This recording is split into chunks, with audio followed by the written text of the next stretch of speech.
Ah, which among the principal organs, ito contemporary world pa din, no?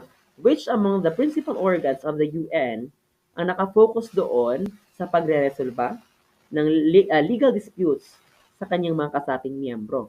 A. General Assembly. Letter B. Security Council.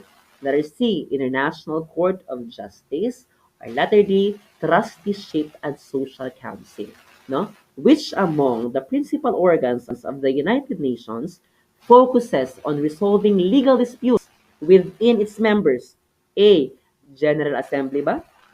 Yung Security Council ba? Yung International Court of Justice or yung Trusteeship and Social Council? A correct answer for number 8, of course, no?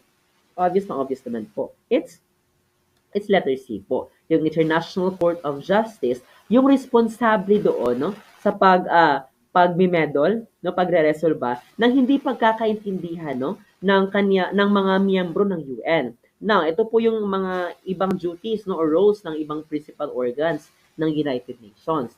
Isa na diyan yung General Assembly, no, kung saan ito po yung ah, organ ng UN na naka-assign doon sa paggawa ng mga policies, no? At kung saan diyan din po, no, nagkikita-kita or nagmi-meet yung mga miyembro ng lahat ng miyembro po ng UN, yung mga bansa, no, kinatawan ng mga bansa.